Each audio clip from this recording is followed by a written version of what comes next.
Hello everyone, my name is SurrealBeliefs, and welcome to my first multiplayer battle where I'm playing with Tokshin with the King and the Warlord DLC. I'm playing as the Crooked Moon tribe, he's playing the Bloody Hands tribe, and we're fighting Indie Pride and Ares over here who are playing the Dwarf clans. Right now, Tokshin is being rather aggressive, he's moving right in, and if you look at that, I feel like we're going to have a pretty interesting battle because of it.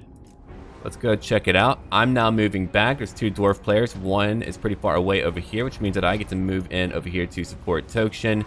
We did want to use Night Shroud quite a bit. If you look at it, it'll get rid of 92% of their visibility and 30% of their accuracy, which is really powerful. Right now, Tokshin's going right in with his squig herd. The lines are pretty stretched out, so clipping them is pretty easy to do. Here it comes right now. 2 kills. Let's keep on looking. I'll have to go over each part of the battle. All of his mounted units are moving in quickly to try to flank. I believe it is, in fact, who? I'm not too sure who that is right now. One of them. Yeah, that's actually Indie Pride over here. Here's Ares over here.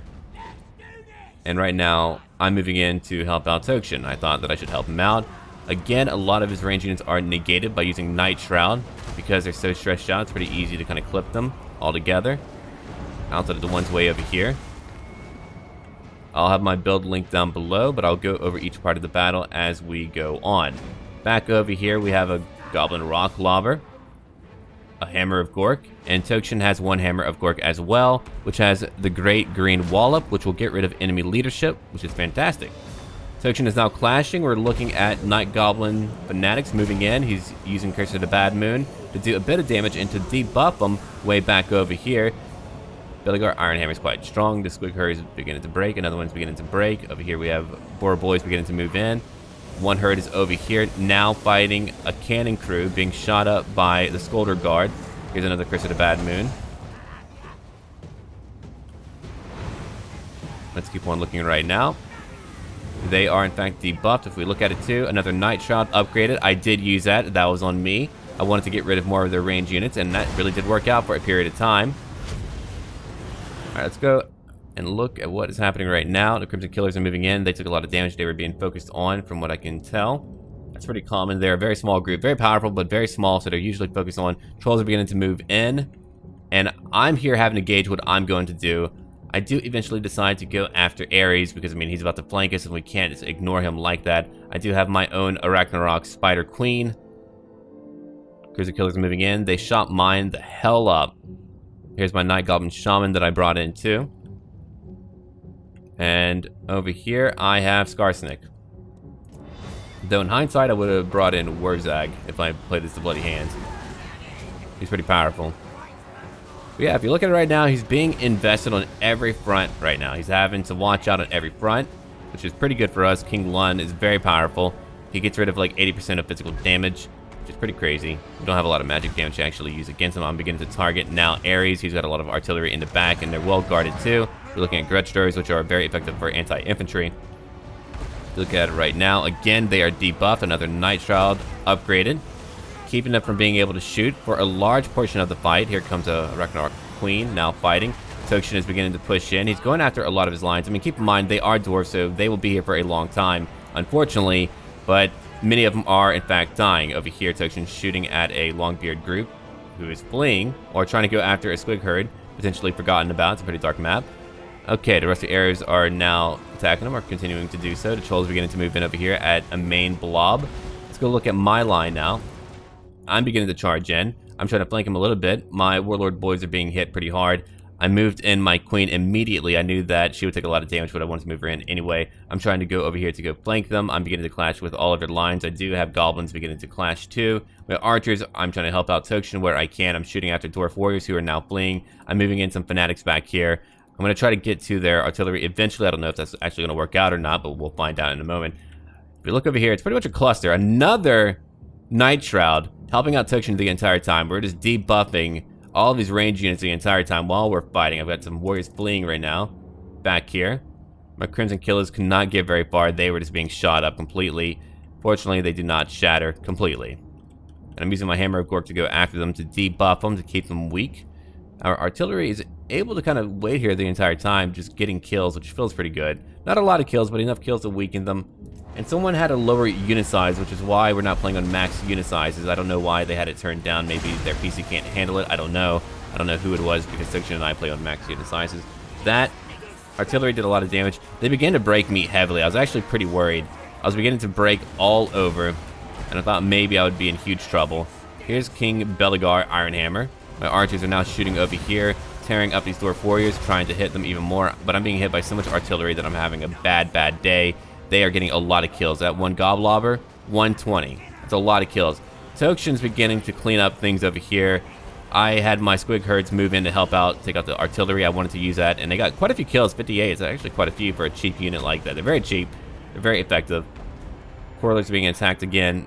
We have a few battles happening all over the map. They're trying to go after our units over here. My Spider Queen fled, but that was actually a very good thing. I had a lot of units fleeing, but that allowed me to go after the Corlers, or sorry, the Rangers, who are low on armor, which is why they're not too hard to take out. And we're still fighting over here. We're still holding. I'm going after them. There's Beligar still fighting me. Trolls are now beginning to move in. Tokshin's beginning to move in a little bit. My herds are now beginning to move in too to help out. We're going after various parts. And here's another debuff, I can only assume. Yep. Itchy Nuisance trying to debuff them for now. Slayers are over here, but they're not fighting a large unit. They are being hit by enemy, or not enemy, but our own artillery fire. There's my Gobla. I should have been a little bit more careful with my Lord. I didn't know how easy it would be for a Thane or whoever to wipe me out. That Thane's going to hold for a little while. Here's a few Thunderers. And over here, my Queen is easily tearing up all of the Rangers. They're not going to get very far with that, which allowed all of our artillery to keep on fighting. The entire time we were able to fight, my Cryptic Killers are now coming in, 814 health, which is really not a lot, but that's okay. I've got units over here who will continue to help me out again. Skulkers who will come back into the battle later on. If you look over here, I've got my archers shooting after these Dwarf Warriors. We're looking at Tokshin beginning to move in to help me out. Trolls beginning to move in. We're tearing up their infantry. And then over here, my Squig Herd is beginning to move after their ranged units. A few melee units are beginning to break, and they really just clash right through. A lot of kills again. They were very effective for a majority of the battle. If you look at it right now, Night Goblin Shaman, Skarsnik, all trying to fight a group of Slayers, or 2 Slayers left, and a Thane over here who did not get a lot of kills. But Beligar can last forever. He's very strong. And King Lun, very hard to kill. You need direct magic to damage him quickly and easily. If we go over here now, we're looking at our Boar Boys take out their artillery. Our Trolls too. We're beginning to hit them everywhere. The map is all over just with bodies and battles happening. It's really hard to cover each individual part. There is no normal line because we're fighting all over the map. We've got a group over here that's left alone, Dwarf Warriors, 20 of them. If we look over here, we're looking at a battle where the rest of the areas are being hit pretty hard by Longbeards, who are able to get a lot of kills because of that. And over here, Tokshin's beginning to do pretty well. I mean, they're holding though. They're always going to hold. Here's Beligar. He's going to go after him using his Queen, which is pretty effective. We've got the Peak Gate Guard finally dying. 50 kills total. They're like 1,600 gold. They're not cheap at all. Keep on looking right now. Back over here, our artillery's safe. I'm beginning to move in a few units. I'm having to remember to bring them back because so many do break because they are goblins. But here's my all-goblin army. For the most part, Crimson Killers. I don't really count them. Didn't even get to really use them. Goblins moving in now. We're clashing, fighting Dwarf Warriors. We're looking at Squig Herds now fighting 53 kills, but they're being torn up now, finally. After all of that fighting, hatchlings are beginning to move in from Tokshin's side. Here's my Queen. I'm using my Queen to just route everything, making it just flee the battlefield. That way they're gone for good. I'm over here. I've got my few archers who have run back too.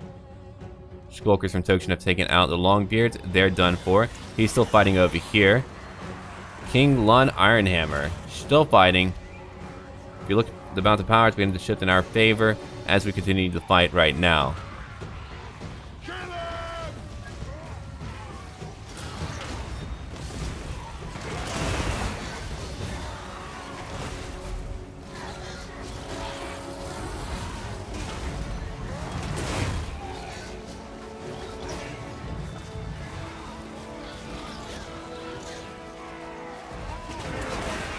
Squigs are great. One of my favorite units in the game for sure. Very effective. Their anti-infantry is very effective. Trolls are over here now fighting the Norgrimling Ironbreakers, who should have been on the front lines and not back there defending like that. There's no point in saving them for last. I mean, their killing output isn't high enough. Over time, they can actually get a lot of kills because they can outlast their foes with their satchels, but early on, not that great. A potion was used on King Lun. He was nearly gone, but King Lun is now back at full health. And again, magical damage, very strong, very hard to beat. Now we're beginning to move around, trying to make sure that everything is fleeing. We're coming over here to go fight. We've got a few units coming back to fight over here. I've got my Queen coming on, 79 kills. Coming over here now.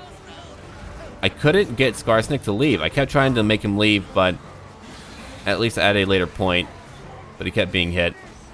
Here's my queen now fighting. Here's my Night Goblin Shaman. I used all my winds and magic, which is okay. I'm beginning to move back my Skulkers. We're beginning to move in everyone that we can.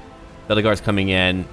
I don't believe he's used his Revenge Incarnate, which is incredibly powerful. It buffs him up where he's able to just break right through you. And he's charging in. A clear charge at my leadership, which was my bad. I shouldn't have done that. We have a thing coming in too, so they're going to be able to bind me up and really just destroy me. And they take out Skarsnik. There goes my leader, which is unfortunate. But Toshin's moving around, and we have the final front of the battle beginning to happen. There goes my lord.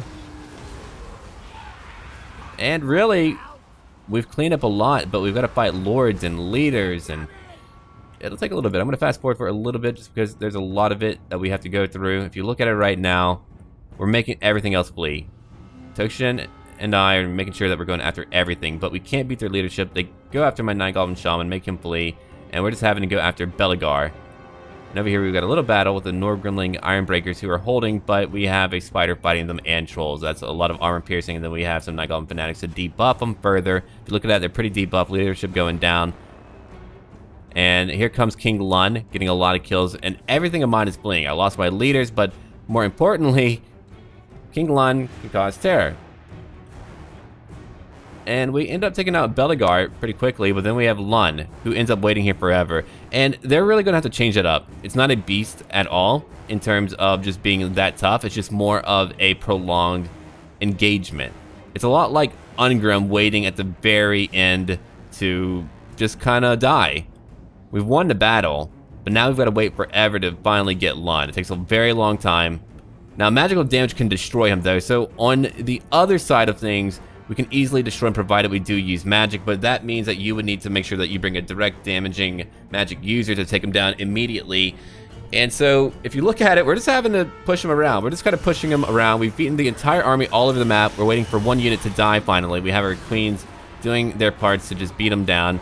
It's a very long fight. It takes a long time to beat him. Let's go look at his, ability over here. Poison, which is great, keeps him weak. Did use a potion of toughness, or had one. Causes terror. 80%. Yeah, so we're only doing 20% damage each time.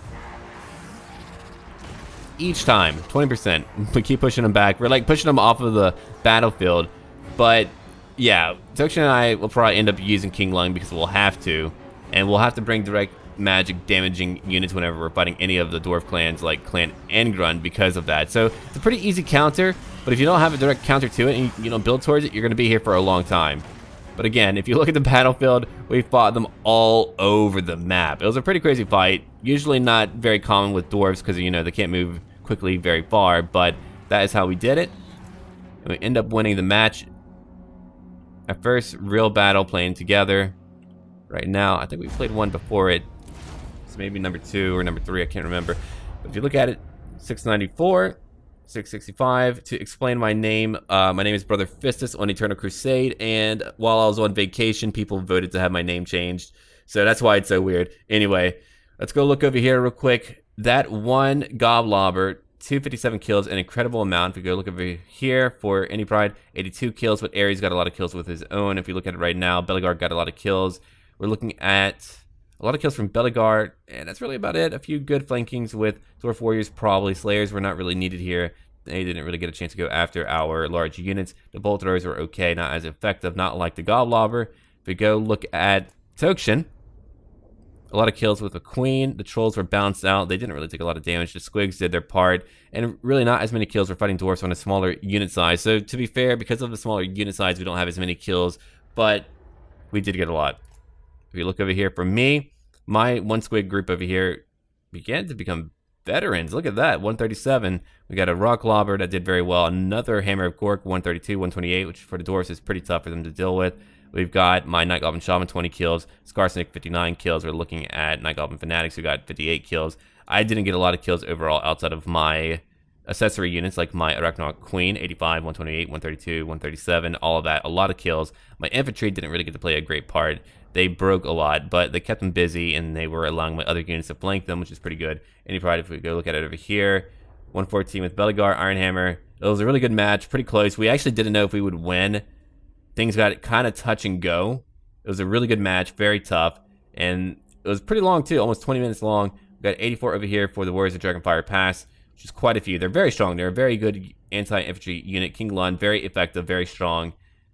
Let me go look at it real quick. We negated their range pretty greatly over here, if you look at that. The Correlers pretty much did nothing because they didn't have a choice. Like, they were debuffed the whole time. We did that on purpose. We got cannons over here who were not able to fire for very long. The Goblobber was able to hold here for a little bit longer to do more damage, but that's really about it. But anyway, thank you for watching. I hope that you did enjoy that match. Check out Tixion's channel down below. Don't forget to leave a like and comment. And as always, until then,